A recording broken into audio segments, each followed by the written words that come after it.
The New York City mayor has been indicted on bribery and fraud charges. Hurricane Helene caused destruction in the southeast, and Monmouth University faces shelter-in-place on September 30th. All this and more on this episode of Hawk TV News.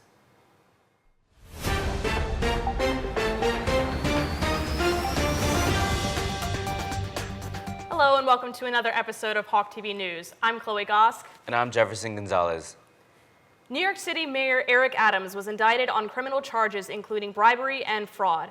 The 57-page indictment is a description by prosecutors of free or heavily discounted overseas trips. The luxury travel benefits have been equated to more than $100,000 by prosecutors. Mayor Adams is also accused of taking illegal campaign contributions. These alleged contributions were from Turkey in return for political favors. Lawyers for Mayor Adams have asked a federal judge to throw out the bribery charges, arguing that the accusations against the mayor have not met the federal definition of bribery. Mayor Adams has pleaded not guilty and has shown no plans of resigning as the New York City mayor. Hurricane Helene made landfall off the coast of Florida on September 26 and left behind a path of destruction stretching over 500 miles in just 47 hours. Communities have been seriously impacted as floodwaters have washed away hundreds of roads, buildings, homes, and vehicles. The region saw a storm surge of up to 15 feet, according to the preliminary National Weather Service reports. The death toll is currently at 130. However, officials fear that the toll could rise as many people remain unaccounted for. Now we're going to hand things off to Ian for an episode of Let's Talk Films.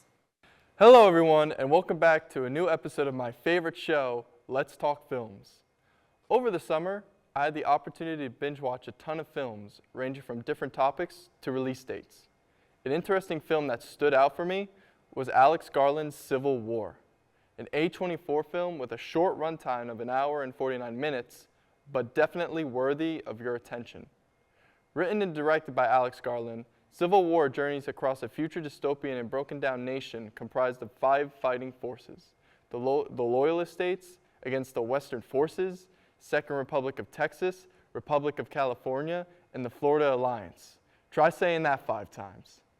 The film's point of view takes place between a group of press reporters who want to travel to D.C. in order to interview the president before rebel factions descend upon the White House.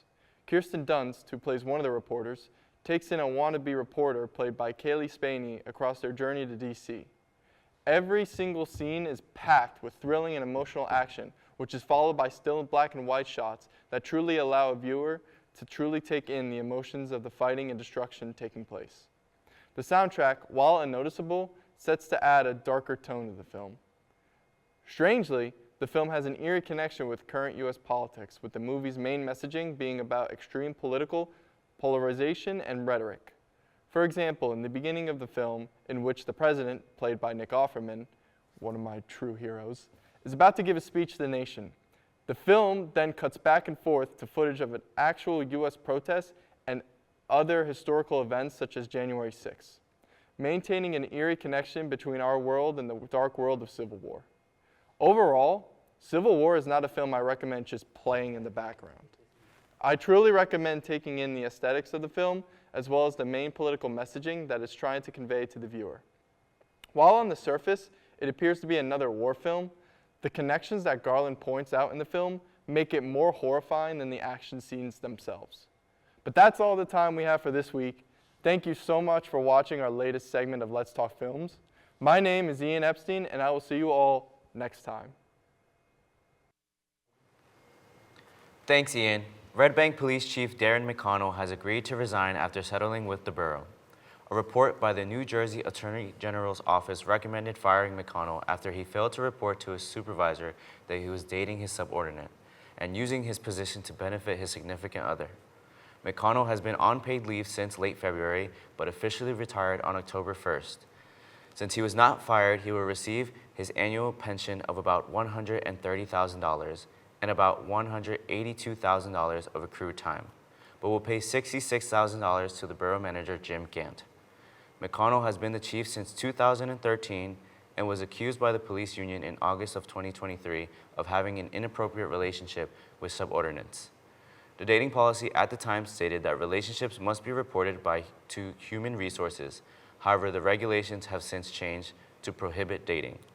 It was found that McConnell used his position to influence the borough of Red Bank's decisions, resulting in personal gain for a subordinate employee. In a report which redacted the patrolwoman's name, states that she is now his wife. Now we're going to send things over to Jeff and Michael for an episode of Jammin' with Jeff. Hey everybody, welcome back to another segment of Jamming with Jeff. Today we have a very special guest, Michael Freeman. And today we're going to be talking about Tom Kenny and the High Seas. I'm so glad they actually came to the Garden State this past summer. So, as I'm aware, you saw them over the summer, right? I did see them over the summer. How did you find out about their concert that they had over the summer, and why did you decide that you wanted to go? So American Dream Mall was during a 25-day special for SpongeBob's 25th anniversary, right? Tom Kenny and the High Seas were scheduled to appear on the last day, and after seeing so many YouTube videos of the band performing Best Day Ever and all these other various songs of the 60s, I knew I couldn't miss it. I know they went viral a couple times during the last 18 months.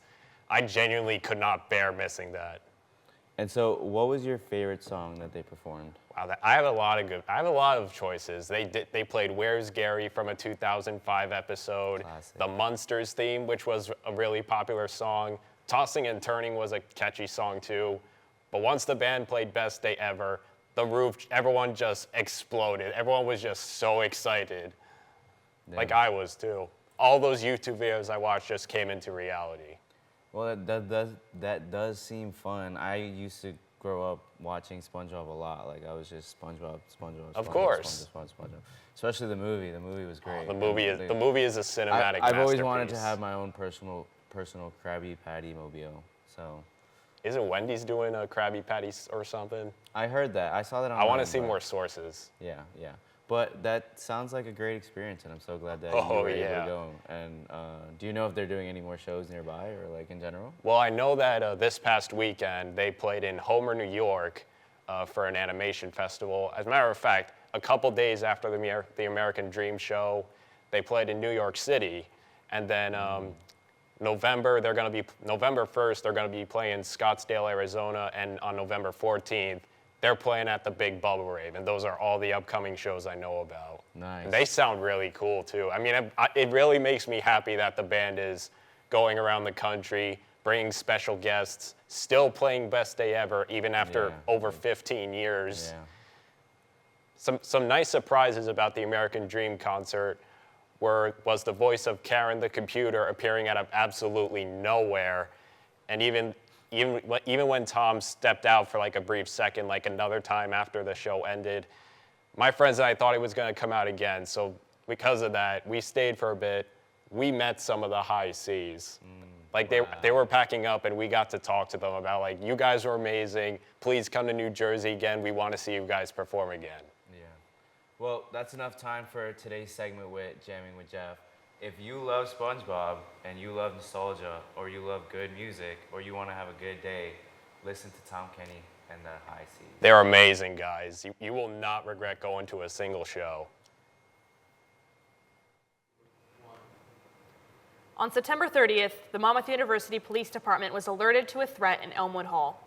The MEPD issued a shelter-in-place for the building in order to assess the situation before moving the entire campus into a shelter-in-place. Multiple agencies responded to campus in order to support the MEPD with the investigation. After a search, the campus was declared safe and the shelter-in-place was lifted. All campus activities and classes following the shelter-in-place continued as scheduled. Monmouth University faculty members of FAMCO gathered in front of Bay Hall on September 18th to lead a labor action which included hand-delivering a letter to President Leahy asking for his support in the faculty union's fight for fair wages.